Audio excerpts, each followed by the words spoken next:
Market में bye या cell करते हैं तो 10 में से लगभग 6 या 7 बार हमारा एसएल हिट हो जाता है। क्या आपने कभी सोचा है ऐसा क्यों होता है? जी हाँ दोस्तों, आज के इस वीडियो में हम बात करेंगे एक बहुत ही इम्पोर्टेंट कॉन्सेप्ट लिक्विडिटी के बारे में। लिक्विडिटी को समझने के बाद आपको पता लगेगा कि मार्केट कहाँ पर हमें फंसाता है और कहाँ से हमें सही एंट्री करनी चाहिए। तो चलिए बिना किसी देरी के शुरू करते हैं आज का वीडियो। देखो, लिक्विडिटी यानी आप और हम जैसे सभी रिटेलर्स का एसएल। अब आप सबको ये तो पता ही है कि मार्केट में कोई एक पर्सन अकेला ट्रेड नहीं करता, बल्कि यहाँ पर हजारों लाखों लोग एक साथ ट्रेड करते हैं। तो जहाँ पर भी ज्यादातर ट्रेडर्स का एसएल जमा होता है, उसी जगह को हम कहते हैं लिक्विडिटी।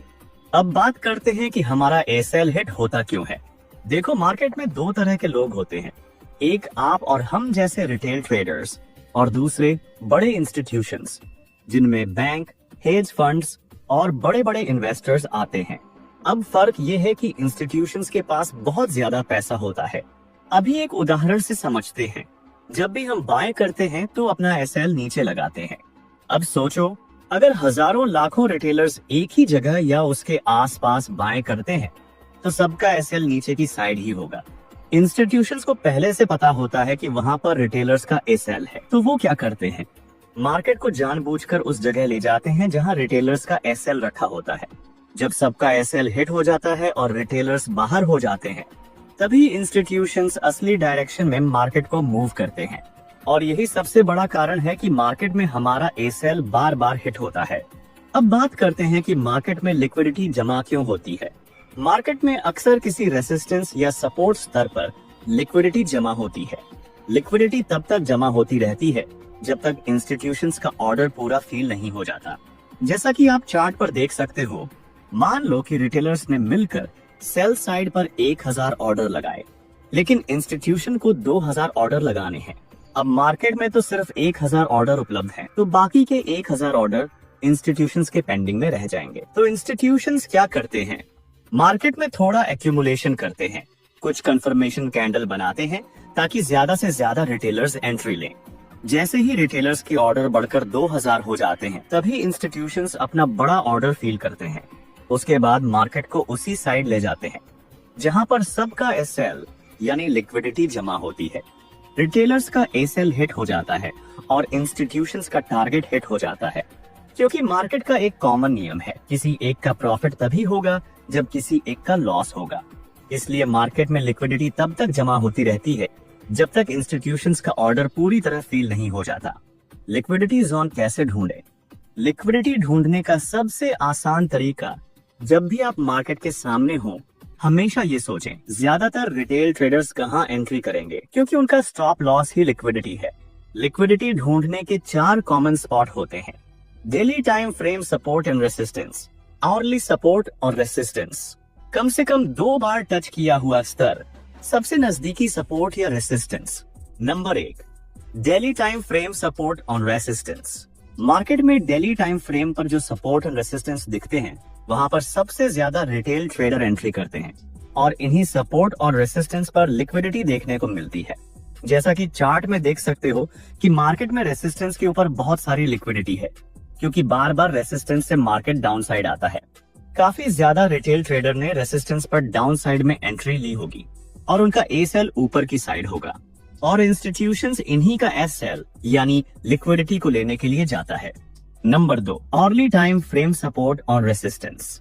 इसमें भी कई लोग सपोर्ट और रेसिस्टेंस पर ट्रेड करते हैं। यह इंट्राडे ट्रेडर का सबसे कॉमन तरीका है, जिसमें अर्ली टाइम फ्रेम के सपोर्ट और रेसिस्टेंस पर लिक्विडिटी देखने को मिलती है। नंबर 3, कम से कम 2 बार टच किया हुआ। जिन सपोर्ट या रेसिस्टेंस को मार्केट ने कम से कम 2 बार रिस्पेक्ट दिया हो, उसको रिटेल ट्रेडर स्ट्रॉन्ग सपोर्ट या रेसिस्टेंस मान लेते हैं। चार्ट में देख सकते हो कि मार्केट ने 2 बार सपोर्ट को रिस्पेक्ट दिया है।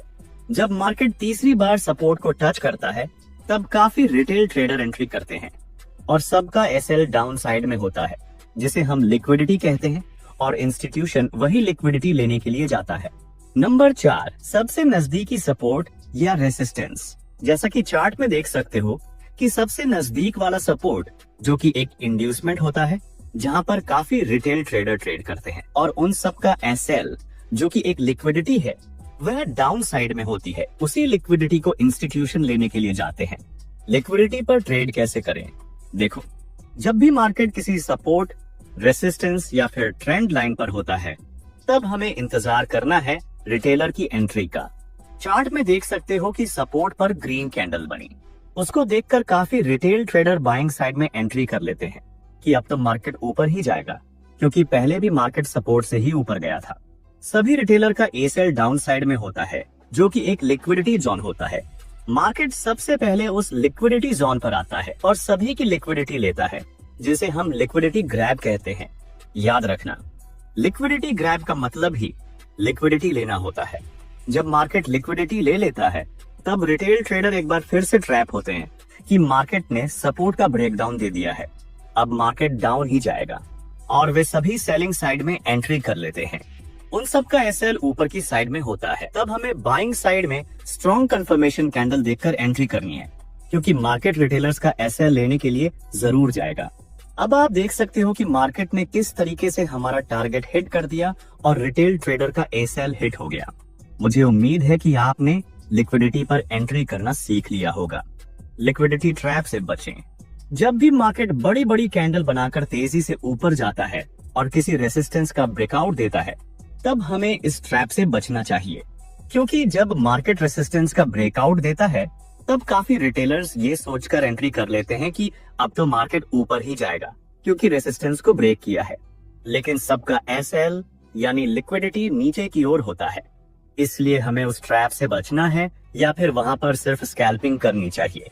दूसरा कारण ये है कि जब भी मार्केट तेजी से रेसिस्टेंस पर जाकर एक्यूमुलेशन करे, तब हमें उसे भी अवॉइड करना चाहिए, क्योंकि रिटेल ट्रेडर यहीं पर ट्रैप होते हैं।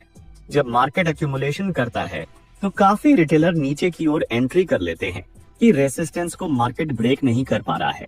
यह सोचकर रिटेल ट्रेडर नीचे की ओर एंट्री करते हैं और ऊपर की साइड लिक्विडिटी जोन बन जाता है। मार्केट उस लिक्विडिटी को ग्रैब करने के लिए जरूर जाएगा।